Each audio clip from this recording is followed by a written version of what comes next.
Subscribe कीजिए technical master channel को और बेल आइकन को दबाइए, जिससे कि हमारी लेटेस्ट वीडियो की अपडेट आपको मिलती रहे।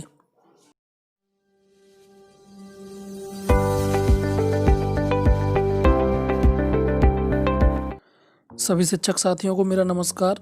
साथियों, जैसा कि आपको पता है, टीचर पॉकेट डायरी के अंतर्गत कुछ कोर्सेज दे रखे हैं जिनकी शुरुआत जनवरी 1 से हो रही है। तो इसमें पहला कोर्स है बच्चों की भाषा स्कूल वर्सेस घर। तो आज इस वीडियो में हम इस प्रशिक्षण में पूछे गए सभी प्रश्नों को देखेंगे। ये कोर्स हमको 8 जनवरी तक कंप्लीट करना है। टीचर पॉकेट डायरी पर मैंने एक विस्तृत वीडियो बनाया है, जिस वीडियो का लिंक आपको आई बटन पर मिल जाएगा। तो आप उस वीडियो में देख पाएंगे कि कैसे आप कोर्स को ज्वाइन करेंगे और कैसे आप कोर्स को कंप्लीट करेंगे। आइए अब हम प्रश्नोत्तरी भाग को शुरू करते हैं।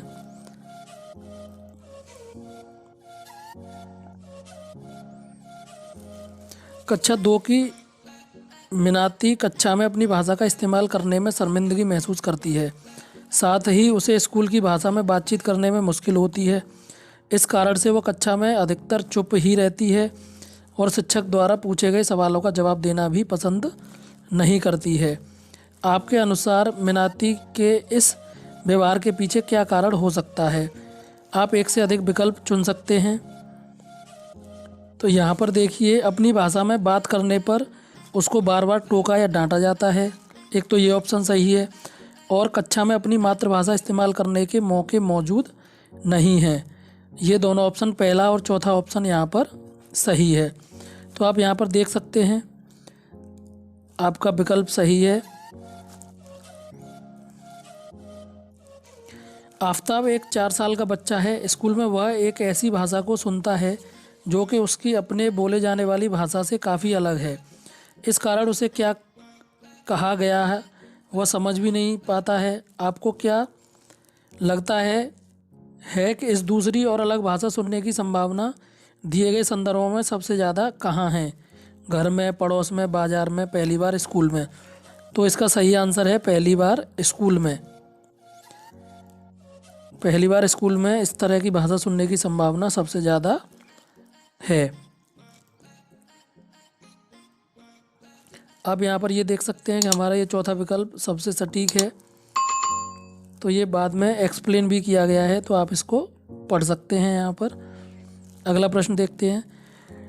मालती जी तीसरी कक्षा में पढ़ रहे अपने बेटे की शिक्षक से मिलने आई हैं। चलिए उनके बीच की बातचीत को सुने। अध्यापक: आंसू मेरी कक्षा में बहुत कमज़ोर है। न तो वो किसी प्रश्न का जवाब देता है, ना हिंदी सही तरह से लिख पाता है।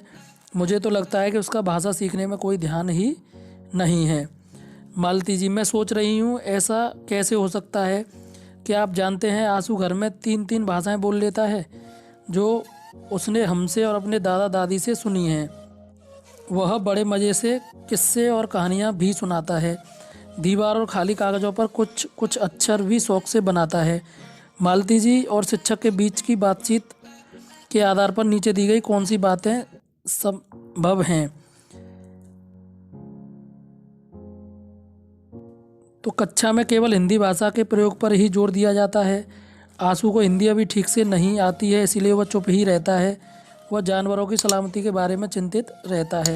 तो ये तीनों ऑप्शन, पहला, तीसरा और चौथा ऑप्शन, हमको ज़्यादा सटीक लग रहा है, इसीलिए इसके यही आंसर्स हैं, पहला, तीसरा और चौथा। अब यहाँ पर देख सकते हैं, मालती जी और शिक्षक की बातचीत के आधार पर पहली, तीसरी और चौथी बातें कहना सही रहेगा।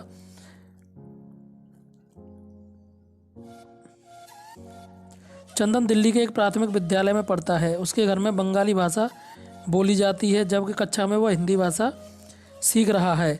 उसकी अध्यापिका को लगता है कि वह लिखने में काफ़ी गलतियाँ करता है, जैसे मैंने कॉल घोर जाते ही पहले रोटी खाया।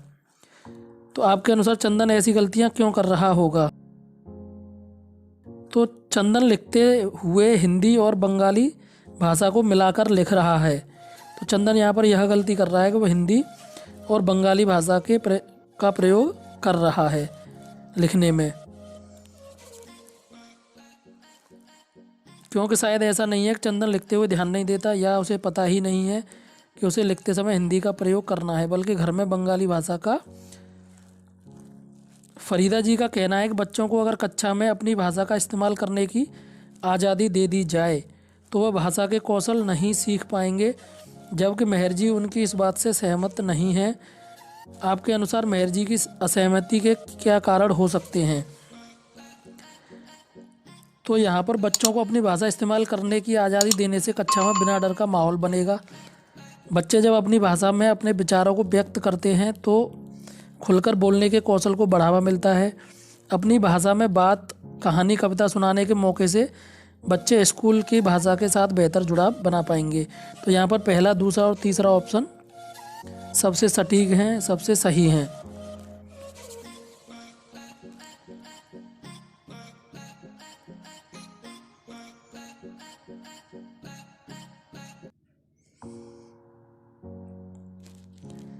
यहाँ पर देख सकते हैं आप, पहला, दूसरा और तीसरा विकल्प सही है, क्योंकि ये तो ज़रूरी है कि बच्चे अपने भाषा के साथ स्कूल की भाषा में भी।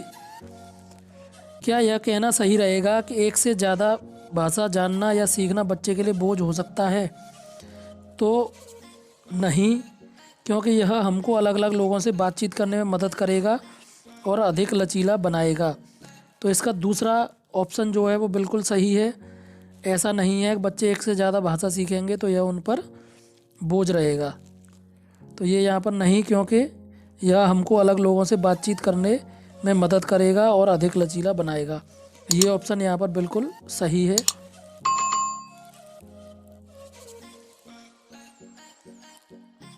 आप देख सकते हैं यहाँ पर आपका विकल्प सही है। भाषा के क्षेत्र में काम करने वाले कई शिक्षाविद व शोध द्वारा यह पाया गया है कि एक से अधिक भाषा सीखना व इस्तेमाल।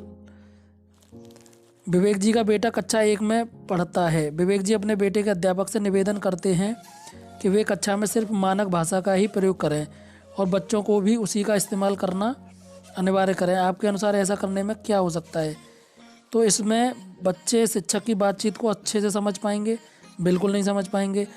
बच्चे कक्षा में अपनी बात कहने के लिए उत्साहित महसूस करेंगे। तो इसका जो सही आंसर है वह है बच्चे को अध्यापक के निर्देश समझने में कठिनाई होगी। जब अगर कक्षा में आप मानक भाषा का ही प्रयोग करेंगे तो बच्चे अध्यापक के निर्देश समझने में कठिनाई होगी बच्चों को। तो हमें कक्षा में बच्चों की भाषा और स्कूल की भाषा का तालमेल बिठाकर भाषा का प्रयोग करना है, जिससे बच्चे अच्छी तरह से समझ पाएँ। निम्न में से कौन सी गतिविधि प्राथमिक कक्षाओं के बच्चों में अपनी भाषा और स्कूल की भाषा के बीच का अंतर कम करने में मदद कर सकती है? तो देखो, आसपास की चीज़ों को बच्चों की और स्कूल की भाषा में लेबल करना, बच्चों की भाषा में लोकगीतों को स्कूल की भाषा में लिखना, बच्चों की और स्कूल की भाषा में एक कहानी की किताब बनाना। तो ये तीनों ऑप्शन यहाँ पर पहला, दूसरा और चौथा ऑप्शन बिल्कुल सही है। अगर हम इस तरीके की गतिविधि करते हैं तो हम बच्चे के स्कूल की और घर की भाषा में एक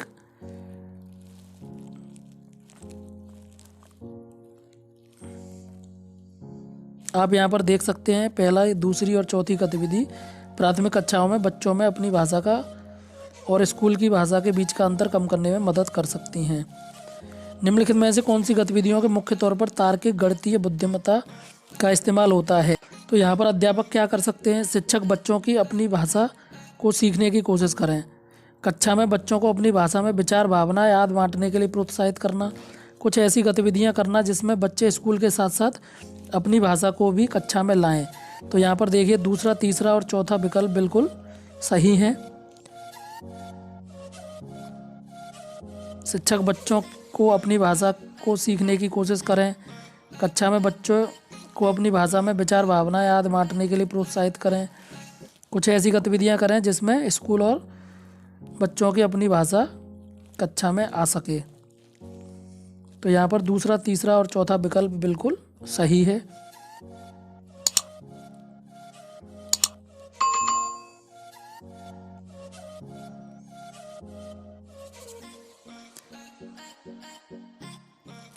सुशीला जी अपनी कक्षा 1 में बच्चों को घर की भाषा इस्तेमाल करने के मौके देने के लिए दिखाओ और बताओ गतिविधि का प्रयोग करती हैं। बच्चे घर के आसपास आसानी से उगने या मिलने वाली कोई एक सब्जी या फल को कक्षा में लाते हैं और उसके बारे में अपनी भाषा में बताते हैं। इस दिन अक्सर बच्चे एक मेले की तरह नई सामान को टेबल पर रखकर उसका प्रदर्शन करते हैं।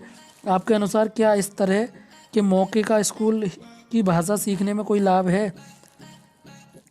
तो इसका सही आंसर है, गतिविधि फायदेमंद तब हो जब इसमें घर की और स्कूल की भाषा दोनों में इस्तेमाल करने की गुंजाइश हो, ताकि दोनों के बीच दूरी कम हो सके।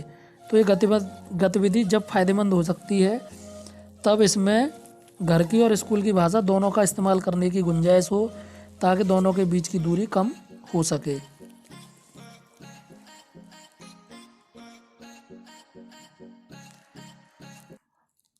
हमारे अनुसार चौथा विकल्प सबसे सही है। हालांकि बच्चों को इस गतिविधि के जरिए बिना झिझक और विश्वास के साथ अपनी भाषा। साथियों, अगर आपको यह प्रयास हमारा पसंद आया हो तो चैनल को सब्सक्राइब करें और वीडियो को लाइक करें।